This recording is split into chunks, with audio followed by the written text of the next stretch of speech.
नहीं चलेगी, नहीं चलेगी, नहीं चलेगी। आवाज तो हमें कहे।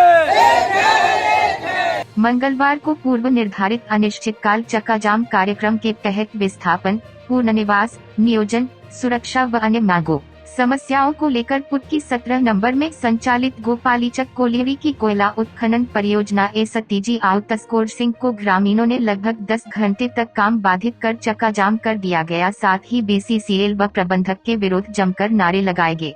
देर शाम पुटकी बलिहारी क्षेत्र के महाप्रबंधक कार्यालय में ग्रामीण, प्रबंधक व कंपनी के बीच वार्ता हुई। वार्ता में आउटस्कोर सिंह कंपनी के द्वारा 22 नवंबर तक समय मांगा गया, जिसके बाद आंदोलनकारी के द्वारा आगामी 22 तारीख तक के लिए स्थगित किया गया है, जिसके बाद काम चालू किया गया। 12 बजे से बंद था, तो अभी सकारात्मक बात हुआ है, तो गए हैं इन लोग, अभी चालू हो जाएगा, उम्मीद है चालू हो क्या जाएगा। बात भी ये है कि नियोजन को लेकर के, तो जो ट्रांसपोर्टर बोल रहे हैं, जो ठेकेदार है, वो 22 तारीख तक समय मांगे हैं। इसी का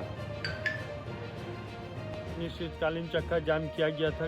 कंपनी या बीसीसीएल प्रबंधक के द्वारा जो है यहाँ की स्थानीय समस्याओं को लेकर के वार्ता नहीं की जा रही थी, इसलिए यहाँ के स्थानीय लोगों ने चक्का जाम किया था, जिसका हम लोग पूर्ण रूप से सहयोग कर रहे थे।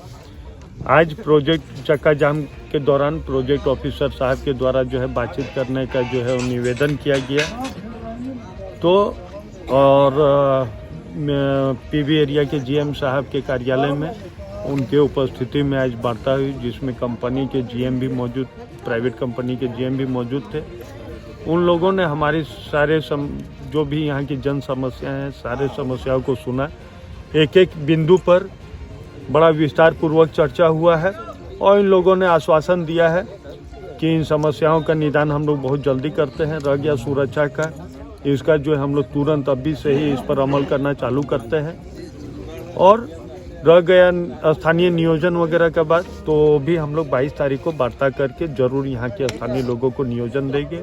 अगल बगल जो नियोजन के लिए जो अति प्रभावित क्षेत्र के लोग हैं, उनको हम लोग नियोजन पक्का देंगे, और इसके लिए हम लोग स्वयं 22 तारीख का डेट देते हैं। ये आउटसोर्सिंग कंपनी के द्वारा पीबी एरिया के महाप्रबंधक के सामने। फिलहाल आप लोग वार्ता से संतुष्ट हैं? जी, हम लोग भी संतुष्ट हैं, और एक आशा विश्वास भी यहाँ की जनता को कंपनी और बीसीसीएल प्रबंधक के प्रति जगह है।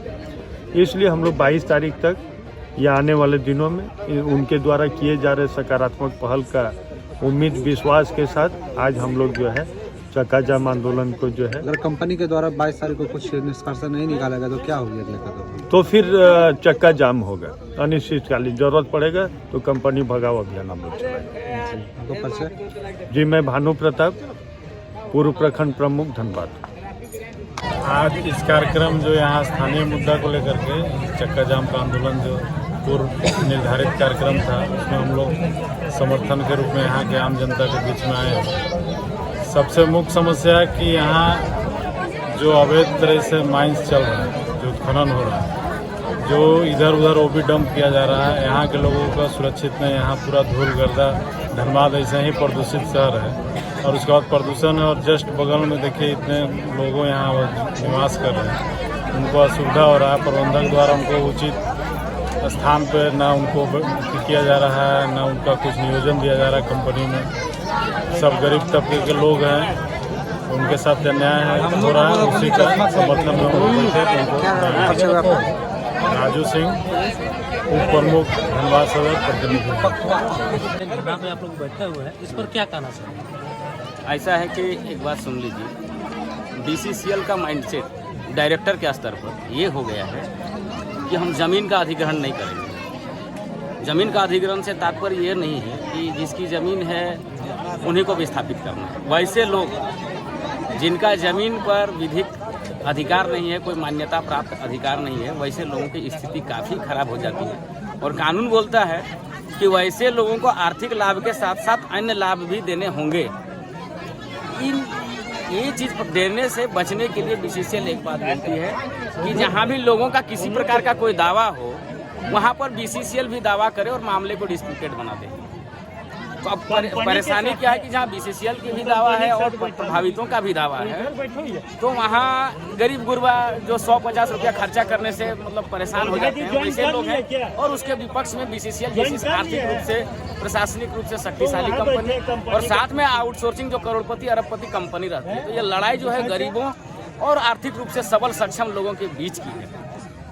यहाँ होना चाहिए था कि परियोजना आने से पहले सामाजिक प्रभाव आकलन, अब कानून में देख लीजिएगा, अभी नया कानून जो 2013 बना है, हाँ भूमि अधिग्रहण कानून, उसमें सामाजिक प्रभाव आकलन होना चाहिए। आकलन के बाद नोटिफिकेशन होगा। और अगर इसके बिना आप नागरिक क्षेत्र में प्रवेश कर जाते हैं अपने परियोजना को लेकर के, तो यह अपराध है, यह गैर कानूनी है। अभी 17 नंबर के नीचे गैलरी चली हुई है और BCCL के अति डेंजर जोन में से ये 17 नंबर को जाता है, ठीक है। ऐसी परिस्थिति में यहाँ ब्लास्टिंग का परमिशन नहीं होना चाहिए। अब BCCL को इस क्षेत्र का माइनिंग करने के लिए ब्लास्टिंग परमिशन मिला है कि नहीं मिला, ये जांच का विषय है। और मिला तो ये कैसे मिल गया, यह भी जांच का विषय है। परिचय दीजिए। जी, मेरा नाम चंद्रशेखर पाठक, अध्यक्ष कोयलांचल नागरिक समिति।